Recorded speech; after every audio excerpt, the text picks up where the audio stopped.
नमस्कार दर्शकों, आज हम चर्चा करेंगे हथेली में बनने वाले शंख योग के बारे में। वैसे तो शंख योग हथेली और कुंडली दोनों में बनता है, लेकिन आज हम हथेली में जानेंगे कैसे बनता है शंख योग। दर्शकों, अगर यह हथेली में शंख योग किसी जातक के बनता हो तो ऐसा जातक ऐश्वर्यवान जिंदगी जीने वाला होता है, मान सम्मान मिलता है उसे, सुखद जीवन जीने वाला और भौतिक सुखों को प्राप्त करता है। भौतिक सुखों में भूमि भवन वाहन आदि के सुख सब आ जाते हैं। तो अगर किसी स्त्री की हथेली में ऐसा योग बना हो तो ऐसी स्त्रियां परम सौभाग्यशाली होती हैं और शादी के बाद उन्हें ससुराल पक्ष से काफ़ी फायदा होता है और मान सम्मान मिलता है। तो कैसे बनता है यह योग हथेली में, आइए जानते हैं।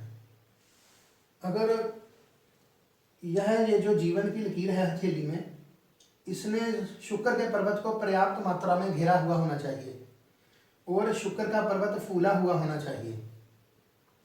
और यानी कि ये जो शुक्र का पर्वत है ये फूला हुआ होना चाहिए, थोड़ा उभरा हुआ होना चाहिए और जीवन की लकीर ने इसे ज़्यादा मात्रा में घेरा हुआ होना चाहिए, विस्तृत होना चाहिए शुक्र का पर्वत। और इस जीवन की लकीर से एक लकीर शनि पर्वत की तरफ निकलती हो तो दूसरी लकीर सूर्य पर्वत की तरफ निकलती हो तो यह शंख योग बन जाता है। ये जो बीच वाली बड़ी उंगली है इसके नीचे शनि का पर्वत होता है और छोटी उंगली के पास वाली ये जो इसके नीचे सूर्य का पर्वत। अगर ये लकीर यहाँ से भी निकल जाए, यहाँ से मणिबंध से ये जो जॉइंट है यहाँ से निकलती हुई सीधी एक शनि पर्वत की तरफ चली जाए और एक सूर्य पर्वत की तरफ चली जाए, या फिर ये जो जीवन की लकीर है इससे बीच में से ये जो केतु का पर्वत होता है इससे भी एक लकीर शनि पर्वत की तरफ चली जाए और एक सूर्य पर्वत की तरफ चली जाए तो यह शंख योग बन जाता है।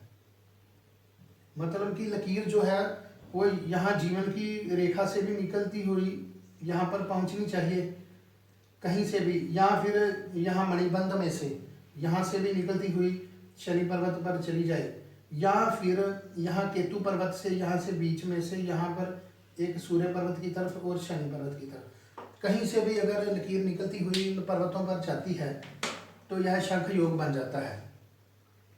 सीधी सी बात है कि ये जो एक लकीर शनि पर्वत की तरफ जाएगी वो आपको ऐश्वर्यवान जिंदगी, सुखद जीवन देगी।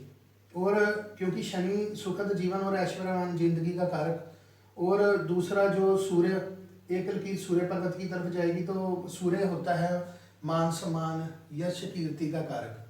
तो जैसे शनि भौतिक वस्तुओं का कारक हो गया और सूर्य हो गया मान सम्मान और कीर्ति यश आदि का कारक, तो आपको मान सम्मान यश कीर्ति सुखद जीवन ऐश्वर्यवान जिंदगी ये सब आपको फिर मिलेंगी अगर आपकी हथेली में ये योग है। अगर स्त्रियों की हथेली में ये योग है तो वह भी बहुत सुखद जीवन जीती हैं। शादी के बाद ससुराल पक्ष से उन्हें काफ़ी लाभ होता है और मान सम्मान मिलता है।